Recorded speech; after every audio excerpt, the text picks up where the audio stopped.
Hello friends, कैसे आप सभी। स्वागत है आपका मेरा चैनल ऑनलाइन जीएस स्टडी पर। और पिछला वीडियो आपने नहीं देखा हो तो आप पिछला वीडियो जाके देखिए। MGP 4 इग्नू का ही है वो। इम्पोर्टेंट क्वेश्चन मैं करा रही हूँ और एक एक क्वेश्चन की मैं एक एक वीडियो बना रही हूँ ताकि आप अच्छे से समझ सके और कंफ्यूज ना हो, क्योंकि मैं काफ़ी लेंथी वीडियो बना दूँगी तो आपको इंटरेस्ट भी नहीं आएगा देखने में। तो इसीलिए मैं वन क्वेश्चन की अलग अलग वीडियोस अपलोड कर रही हूँ पार्ट्स में। तो आप पिछली वीडियोस को देख लीजिएगा जाके। अभी इस वीडियो और देखने के बाद लाइक शेयर सब्सक्राइब जरूर करिए, अपने दोस्तों की हेल्प कीजिए, उनको शेयर कीजिए ताकि वो भी स्टडी करने में उनको हेल्प मिल सके। और यहाँ पर मैं आपको इजी मेथड बताती हूँ ताकि आपको अच्छे से लर्न करने में सुविधा हो सके और आप इसको दोबारा भी सुन सकते हैं अगर आपको कुछ समझ ना आए तो चलिए वीडियो स्टार्ट करते हैं। MGP 4 का क्वेश्चन है ये। गांधीवादी शांतिवाद में सत्याग्रह की भूमिका क्या है। तो देखिए, गांधी जी का बताया हुआ कि शांतिवाद में, कि शांति को स्थापना में गांधी जी की क्या भूमिका और गांधी जी किस तरीके से सत्याग्रह को इसमें इंक्लूड करते हैं। तो अब आंसर जान लेते हैं। आंसर है, गांधी जी ने वैश्विक एकता की बात कही है। यानी कि गांधी जी हमेशा ना ये बात कहा करते थे कि पूरे विश्व में एकता की बात कहते थे कि पूरा विश्व एक है। वे किसी देश मात्र का नहीं बल्कि विश्व के सभी देशों के साथ मिलकर रहने का सुझाव देते हैं। वो कहते हैं कि किसी एक देश के पर्टिकुलर आप साथ में मत रहिए बल्कि सभी देश के साथ मिलकर अपने जो संबंध है उसको अच्छा बनाइए, यही वो सुझाव देते थे। ऐसे में युद्ध को स्वीकारना नामुमकिन बात है। तो गांधी जी कहते हैं कि ऐसे में युद्ध नहीं होगा, यानी कि युद्ध को स्वीकारना नामुमकिन बात है। उन्होंने किसी भी स्थिति में हिंसा या युद्ध को उचित नहीं बताया। तो इस तरीके से उन्होंने हिंसा और युद्ध को उचित नहीं बताया। उन्होंने कहा कि भाई हिंसा का सहारा लेना ज़रूरी नहीं है। उनका मानना था कि युद्ध से कभी शांति की स्थापना नहीं की जा सकती है और यदि युद्ध से थोड़ी बहुत परिस्थितियां अनुकूल होती भी हैं तो वह स्थायी नहीं रहती हैं। उन्होंने कहा कि किसी भी देश में शांति स्थापना के लिए युद्ध का सहारा लेना ज़रूरी नहीं है।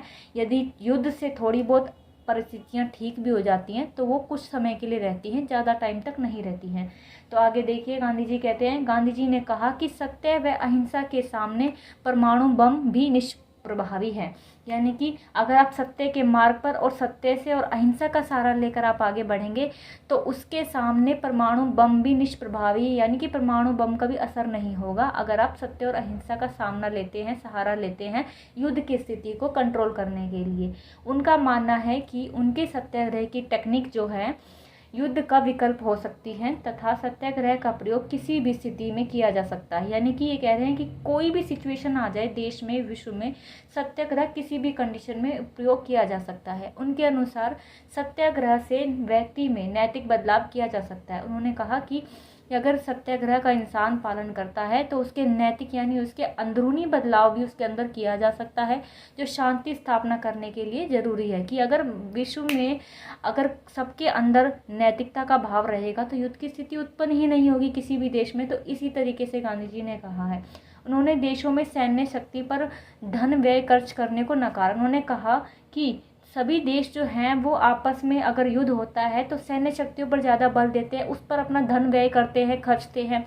बड़े बड़े परमाणु औजार जो हैं वो लेके आते हैं और उसमें बहुत सारा धन व्यर्थ होता है।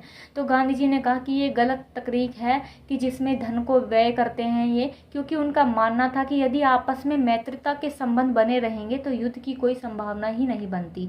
अतः सैन्य शक्ति का खर्च करना व्यर्थ होगा। उन्होंने कहा कि सैन्य पर काफ़ी खर्च ये लोग कर देते हैं। वो क्यों करते हैं? उनको नहीं करना चाहिए इतना सैन्य पर खर्च, क्योंकि जो मैत्रिता के संबंध अगर बने रहेंगे तो युद्ध की स्थिति ही उत्पन्न नहीं होगी। तो ज़रूरत ही नहीं पड़ेगी कि उनको जो है धन व्यय करना पड़े इसमें औजारों में। गांधी जी ने सदा सत्य और अहिंसा का ही मार्ग अपनाया और अपने सत्याग्रह के बल से अंग्रेजी शासन को भी पछाड़ दिया।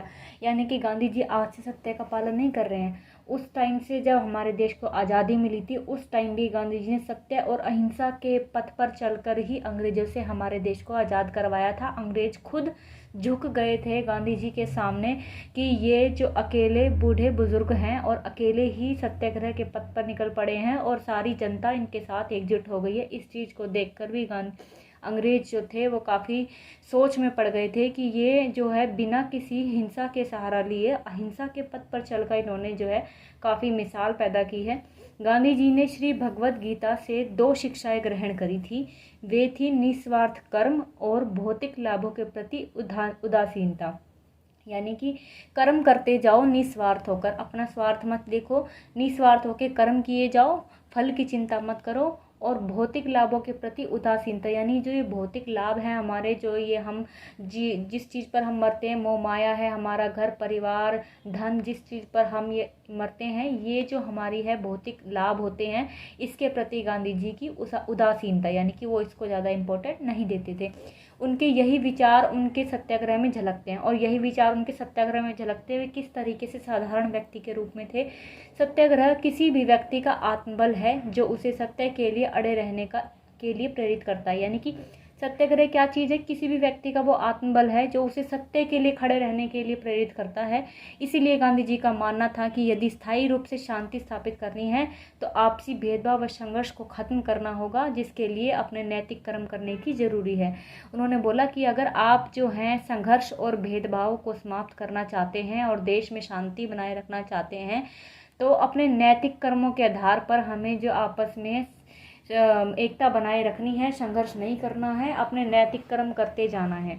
आप अपनी आत्मा के बल से अपने विद्रोही की आत्मा को परिवर्तित कर सकते हैं। यानी कि अगर सामने वाला विद्रोह कर रहा है, संघर्ष कर रहा है, तो गांधी जी का कहना है कि आप अपनी आत्मा और अपनी बुद्धि के बल से उसी विद्रोही की आत्मा को परिवर्तित कर सकते हैं। यानी कि उस की आत्मा परिवर्तित करके आप उसे शांतिपूर्ण तरीके से भी कार्य करवा सकते हैं तथा उसमें नैतिक चेतना का विकास कर सकते हैं। उस व्यक्ति के अंदर नैतिक चेतना जगा सकते हैं कि शांति से भी काम हो सकता है, हिंसा का सहारा लेना जरूरी नहीं है। आप ये उसको समझा सकते हैं।